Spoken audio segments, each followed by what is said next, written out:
Hi there, it's Ian here from TVision. Today I want to show you how you can use Business Central for a trading company.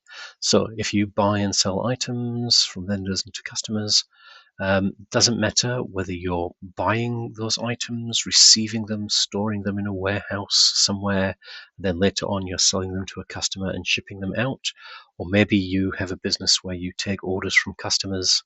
You then speak to your supplier who delivers the goods directly to the customer without you holding the stock.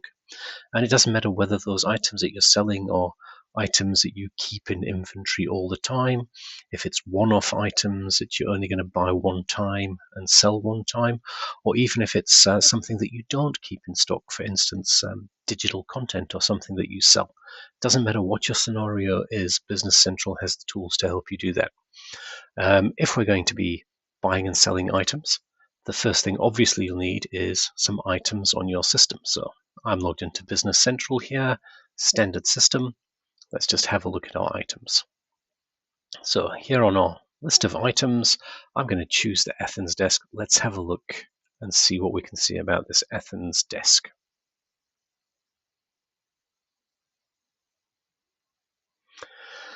So when the code opens, we've got some information here. We have our item number, description, very standard stuff. Whether this is inventory stock or non-inventory stock, remember, stuff that we keep on the shelf or we don't. And the unit of measure. So you can have multiple units of measure set up on your system. And for each item, you can have multiple units of measure. So you might have something you might buy in pieces. You might keep it in inventory in kilograms, and when you sell it to customers, maybe you sell it to them in rolls or in pallets. And for each one of those units of measure, you can set up a translation. How does it relate to the other units of measure? And then going forwards, whether you're purchasing, selling, moving inventory, taking stock, you can use any of those units of measure, and the system knows how to record it accurately for you so that you always know what's happening with your inventory. The next section, it gives me some history about my inventory. If I have multiple locations, right here I can see I have 9 items in stock. I can click on the 3 dots, and this will show me which of my locations is holding how much of that stock. Or if I want to know how did I arrive at 9 units of stock, I can click on the number 9. This allows me to drill down to get some details of where did 9 come from. And this lists all of the transactions that I have posted that has led me to these 9 items. So I can always see what's happening. Where is my stock going? I can also see I have 7 units on a purchase order waiting to be delivered sometime. And I have 25 units on sales orders waiting to be dispatched. And just from this, I can see that I need to buy some more stock if I want to try and meet this demand. Then we have our costing section. I'm set up for first in, first out costing. You can set up FIFO, LIFO. You can set up average costing, standard costing. You can set up specific costings. You can cost by batch. You can cost serial numbers and cost each item individually. You can set that up, put in the basic costs that you know, and some other setup that helps posting down the line so that your buyers and your sellers, they don't have to know how to fill all of these things in. It's filled in for them automatically on purchase and sales orders, and things get posted through all the way to the general ledger correctly without them having to remember how to do things. Then we have our sales prices. So this is the price that will be applied by default to an item, but I can have multiple prices against each item. I can set them up here, and I can set specific prices for a customer, for a group of customers, for a type of customer. I can set up prices per item groups. I can even have breakpoints on those prices. So if you buy 1, it's £100. If you buy 10 or more, they're £90 each. If you buy 50 or more, they're £85 each. And we can do the same thing with discounts up there as well. And again, discounts per customer, per group of customers, per item, per type of item, and again with breakpoints, so that if you buy 1, you're not getting any discount. If you buy more than 5, you get 1% discount. If you buy more than 20, you get 2% discount, etc. And then for every transaction when you're selling, When you put in the customer and the item and the quantity, the system will go through and see what is the price that it should put on this sales document, the best price that you can give to that customer. Replenishment, how do I replenish this stock when I run out? And this is something that I purchase it from a specific vendor. And again, in what unit of measure do I purchase this stock? Then I come to the planning section, and this is where I can set parameters for what's the maximum amount of inventory I want to hold. When it gets to this point, I need to order some more. I order it in a minimum order of 2, a maximum order of 16. It has to be in multiples of 2, and all those parameters for how do I purchase this item I will put in here.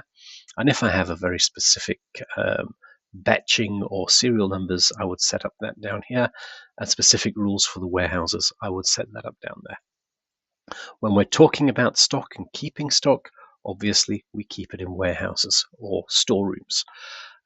In Business Central, that we call locations, and you can have multiple locations within your system.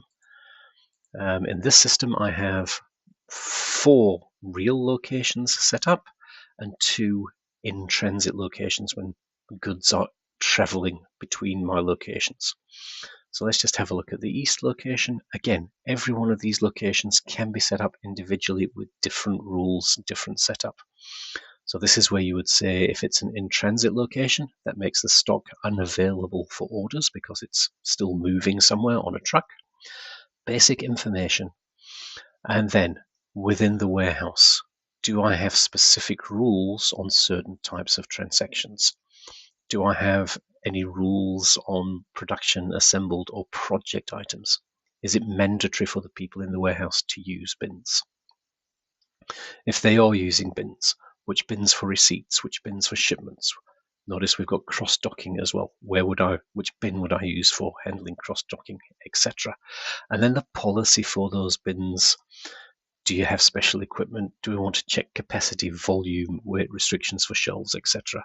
Do you have put away and pick policies in place, and you can enforce those policies here? And every warehouse can be set up differently.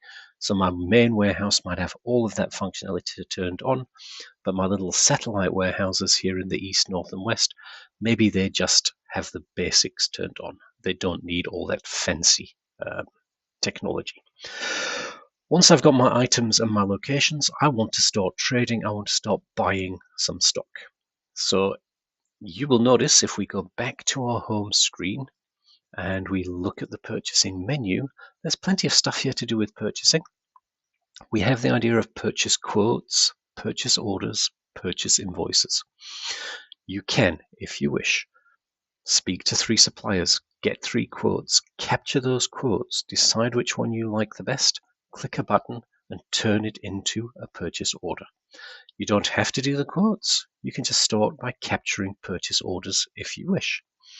On a purchase order, let's have a look at some of the purchase orders on the system. And we will choose the first one. And when we look at a purchase order, it always has some very similar information. Up at the top, who are we selling this? Who are we buying this stock from? So there's information about the supplier and dates that would go with this transaction. What is it that we're buying from this supplier? The item and the quantity and the price, and then some summary information down here. With this purchase order, we can set up approval systems. So at the moment, this order is open. It's still being edited. When I'm finished, if I have the authority, I can release it, or I can request approval, send it to my manager for them to say, yes, they approve. When they change the status to approve, then I can release this. Once it's been approved or released, I can print out this document, send it to the supplier, and a few days later, hopefully inventory is going to arrive. When it does, the person in the receiving bay of the stores, they open up this same document. They don't have to create a new document from scratch. They can see that 7 units were ordered, and they can count how many are being delivered. By default, it assumes that 7 are being delivered, but if only 5 came, they can change that and say, I'm receiving 5. They then get the choice. They can post this, They can either just receive the goods, or they can receive the goods and capture the invoice at the same time. If they're not going to capture the invoice, they can just leave that at 0. Assume they do that and they just post the receipt. A couple of days later, the guys in finance, they receive an invoice from the supplier. They can come to this exact same document. They don't have to start capturing a new one. They can see what was ordered. They can see what was delivered. They can choose what they are going to capture from the invoice. They can also check the prices. They can post that, and everybody's looking at the same document. Everybody has exactly the same information. It's not 3 separate pieces of information that someone has to collate and double check and countersign. It's all happening in one place within the system. Once this has been posted, the receipt port will put the inventory into my stock, into one of my locations somewhere. The invoice port will mean that I owe money to the supplier to be paid. That inventory is sitting on a shelf perhaps in my warehouse, and at some point later I sell to a customer, and I would create, again, lots of options. I can start by sending sales quotes to my customers. I can capture multiple sales quotes. When the customer says, yes, I'm accepting that quote, I can click the button and turn it into a sales order. If I want to skip the quotes, I can just go straight to the sales order and start capturing my information there. Depends how your business works. And let's just open up one of these sales orders.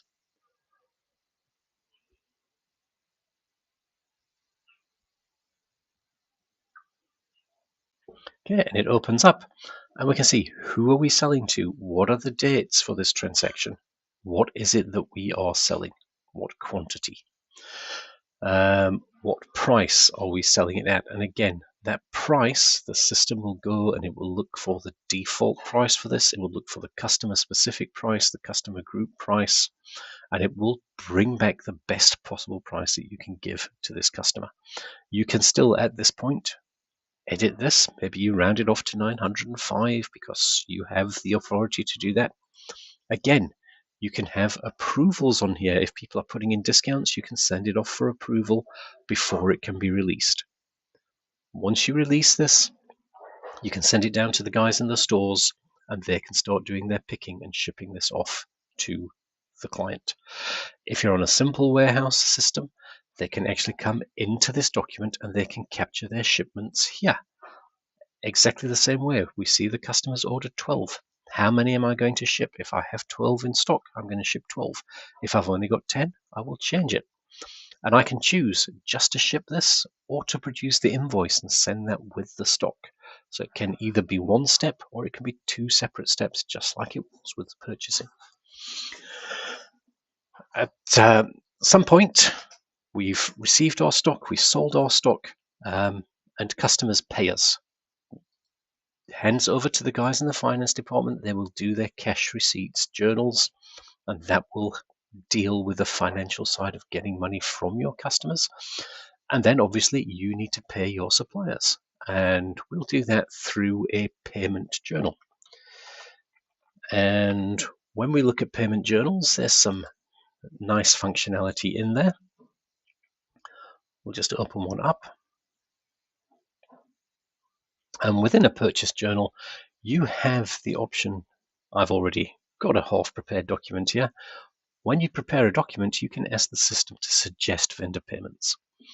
It's going to, if you click on that button, it will go and look through all the open invoices that have not yet been paid. It will look at those dates on the invoice and the payment terms that you have set against each vendor, and it will give you a list of these are the invoices that you should be paying. It's just a suggestion at this point. You can go through, you can add lines, you can take lines away, whatever suits your business. When you're happy with this payment journal, you can export the file, send it over to your bank to make payment and post this. You can then go at any point in the future and you can look at those posted documents. So if we go and have a look at a posted sales invoice, and from a posted sales invoice. That's the last document in that entire chain. And we'll choose any of them. We'll choose the first one. From within this document, we get a summary of what was sold and shipped. On this one, I sold a fixed asset. Usually it would be goods. But you can click the Find Entries button. And with every sales invoice, the system will then go through and it will find related transactions. So this sales invoice, it's posted to 7 places in my general ledger, 2 places in my VAT ledgers, 1 place in my customer ledgers, and because it was for fixed assets, 1 place in my fixed assets. If it was for inventory, it would be 1 place in my value entries, which is where inventory is recorded. I can go back and I can look at those documents. There's always a way to figure out what went on to get from the end document all the way back to the beginning, or from any point in between, where did it end up? So you've always got that traceability through the system. You can always go and look at your inventory. You can follow the transactions, see what transactions led you to having this amount of inventory.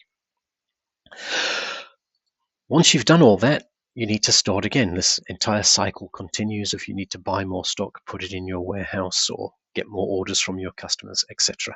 You can set up a sales budget within the system where your sales team or your marketing team and sales team working together, they can input for each item, for each day, week, month, how much they're expecting to sell, so that you have some planning on what you might like to buy. And once you have something like that and you have some open transactions on your system, we have planning worksheets. And planning worksheets, again, it's a big spreadsheet where you would ask the system to go and look at all the inventory that you have in stock, and it would calculate a plan to keep your inventory up to date. It will look at your opening stock, how much it's expecting to come in on purchase orders, how many sales orders there are open with how much stock, what's in your sales budget, what's been transferred from location to location, what's available, what isn't available, and it will suggest how much of each item you would need to buy, either on a daily, weekly, monthly basis, whatever buckets you've set up. It's going to give you a whole list of suggestions. You can ask the system to go and execute those suggestions for you and create those purchase orders, or you can manually go through them, add lines, delete lines, change the quantities, etc., to whatever suits you. So this system, it handles the entire cycle from planning your purchases, doing your purchases, receiving the stock, paying your supplier, managing the stock in your warehouse, shipping it to your customers, invoicing your customers, keeping the cash and the inventory and all the recording up to date. I hope that helped. Thank you very much.